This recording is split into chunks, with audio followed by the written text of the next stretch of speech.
São inumeráveis as propriedades do vício, mas o seu efeito é um só: o aborrecer-se consigo mesmo.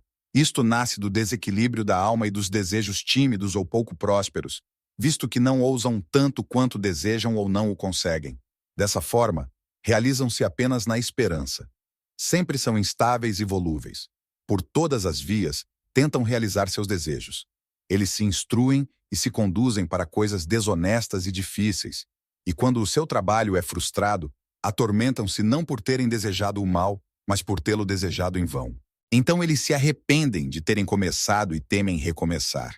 Daí advém uma agitação que não encontra saída, porque não podem nem dominar, nem se submeter aos seus desejos. Em consequência, reflete-se a indecisão de uma vida que pouco se expande e o torpor de uma alma em meio aos seus desejos fracassados.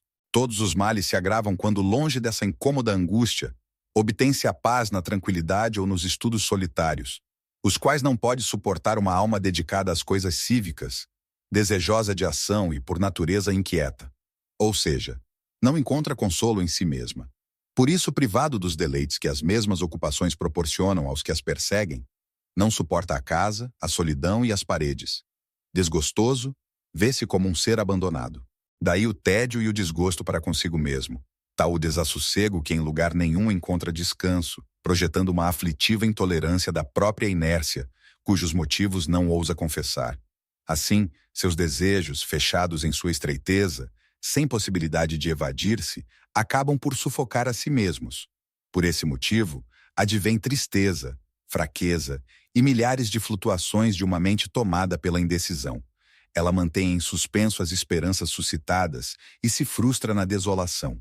Consequentemente, aquela disposição de detestar o seu próprio repouso e de se queixar por não ter nada para fazer, e também de invejar fortemente o sucesso do próximo. A inércia não desejada alimenta a inveja, ambiciona a ruína de todos, porque não conseguiu atingir o seu próprio êxito.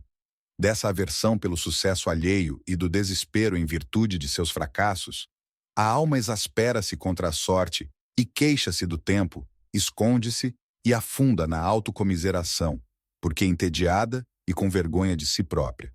Por natureza, a alma humana é ágil e pronta ao movimento, grata a tudo aquilo que lhe excite e lhe distraia. E mais gratos ainda são aqueles nascidos com os piores instintos, os quais sentem prazer com a confusão em suas obrigações. Assim como certas feridas instigam as mãos para que as machuquem, e do mesmo modo se deleita o corpo tomado pela sarna com o ato de coçar, assim também digo que para essas mentes não é diferente. Nelas irrompem desejos como feridas, cujo tormento equivale à sensação de prazer. Existem, pois, algumas coisas que também com dor deleitam o nosso corpo, como esticar-se e mudar de lado na cama, sentindo alívio com a mudança de posição. A mesma situação ocorria com Aquiles, ora de bruços, ora de costas, mudando muitas vezes a sua posição, como é próprio do doente, não suportando nada por muito tempo e fazendo das mudanças lenitivo para suas dores. Daí o empreender vagas peregrinações e o percorrer praias e mares desconhecidos, tanto na terra como no mar, sempre em busca de emoções, experimentando o que não tem no fastio da situação presente. Então diz: agora vamos à campanha. Já enfastiado das coisas delicadas, clama: que se vejam as coisas selvagens, recorramos às florestas de Brúcio e da Lacônia. De fato, nos lugares desertos desfruta-se algo ameno, onde os olhos lascivos aliviam-se na feiura das regiões inóspitas. Vamos a Tarento e a seu famoso porto e seus invernos de céu límpido e a região bastante opulenta para seu antigo povo.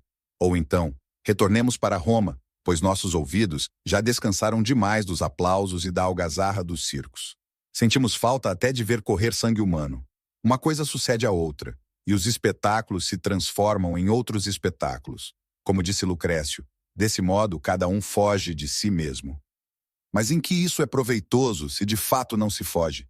Seguimos a nós mesmos e não conseguimos jamais nos desembaraçar de nossa própria companhia. Assim, devemos saber que o mal contra o qual trabalhamos não vem dos lugares, mas de nós mesmos. Somos fracos para tolerar qualquer incômodo. Não suportamos trabalhos, prazeres, desconfortos por muito tempo. Isso levou muitos à morte, porque frequentemente mudando seus propósitos, voltavam sempre para o mesmo ponto de partida, não deixando espaço para as novidades. Assim, a vida começou a lhes entediar e também o próprio mundo, até que, sem perspectiva, ouça aquele clamor. Até quando sempre as mesmas coisas? Tu me perguntas o que penso que deves fazer contra este tédio.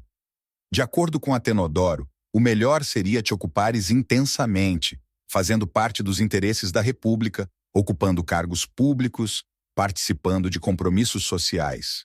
Desse modo, assim como existem pessoas que passam o dia no sol para o exercício do corpo, o que de fato é muito útil aos atletas, que consagram a maior parte do tempo para nutrir e fortalecer seus músculos e sua força, a única coisa a qual se dedicam, do mesmo modo para nós, que preparamos a alma para as guerras civis, é muito mais interessante nos atermos longamente ao nosso trabalho.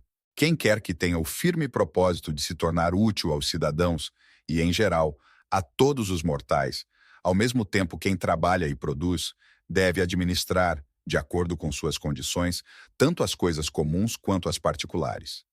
Mas, tu dizes, já que é tão insana a ambição dos homens, e são tantos os caluniadores que distorcem as coisas retas no mais torpe sentido, que a simplicidade está pouco segura, e visto que no futuro serão mais numerosos os obstáculos que os auxílios, convém se retirar do foro e do serviço público. Também existe lugar na vida privada para que uma alma grande possa se desenvolver amplamente, do mesmo modo que a fúria do leão e de outros animais não diminui em suas jaulas.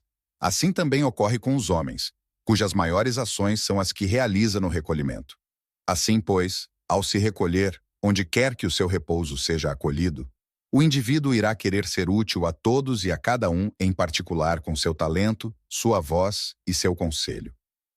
Pois não apenas é proveitoso aos assuntos públicos quem promove candidatos, defende os réus e delibera sobre paz e guerra, mas também quem exorta a juventude, quem, com a falta de bons preceptores, infunde virtude às almas, quem prende ou retrai os que correm em direção do dinheiro e da luxúria, e se nada mais consegue, certamente os retarda e age, de modo particular, para o bem privado e público. Por acaso serve melhor ao bem público o pretor que emite sentenças entre estrangeiros e cidadãos? Ou, se é pretor urbano, ao repassar as sentenças de seu assessor, estaria realizando tarefa mais importante que o filósofo que ensina o que vem a ser justiça e dever, o que é piedade, paciência, fortaleza, desprezo pela morte, entendimento acerca dos deuses e, finalmente, como é seguro e gratificante estar com a consciência tranquila. Portanto, se empregas em estudos o tempo que subtraíste dos deveres, não significa que faltaste com as tuas obrigações. Não é soldado apenas aquele que está no fronte de combate e defende ambos os lados, esquerdo e direito, mas também aquele que defende as portas e permanece em lugar de menor perigo, assim como não é em vão servir como vigia e guardar o armamento. Tais ocupações, embora não sejam sangrentas, também fazem parte dos serviços militares. Se te recolhes aos estudos, fugirás de todo o fastio da vida. Não será porque te aborrece o dia que escolherás a noite, nem a presença de pessoas te será excessivamente pesada.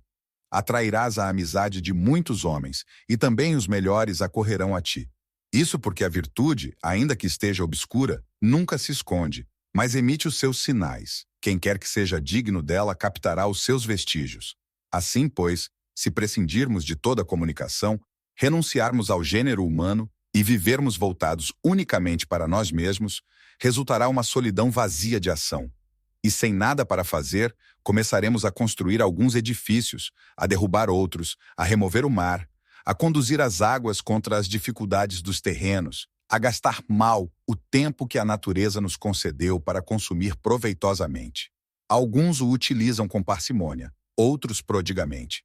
Uns gastam fazendo cálculos escrupulosos, outros nada poupam, coisa muito estúpida. Frequentemente alguém muito velho não tem outro argumento para provar que viveu muito a não ser a sua idade. Parece-me, caríssimo sereno, que Atenedoro se rendeu cedo demais às circunstâncias do tempo, retirou-se muito cedo. Nem eu negaria que de vez em quando se deve ceder, mas gradualmente, salvaguardando as insígnias e a dignidade militar. Com certeza fica mais seguro e respeitado pelos inimigos quem se rende com as armas na mão. Isso eu penso ser conveniente para a virtude e para quem a cultiva.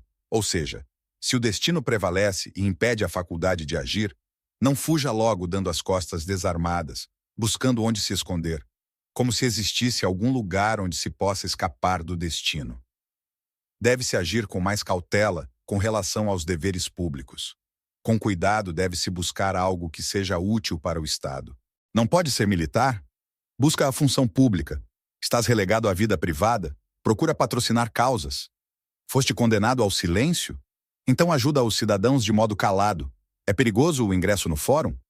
Nas casas, nos espetáculos, nos banquetes, age como um amigo fiel, um companheiro de temperamento afável.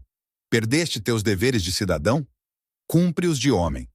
Por isso nós, com grande ânimo, não nos enclausuramos nas muralhas de uma única cidade, mas temos comunicação com a terra inteira e proclamamos que a nossa pátria é o mundo, para dar à virtude um mais largo campo de ação.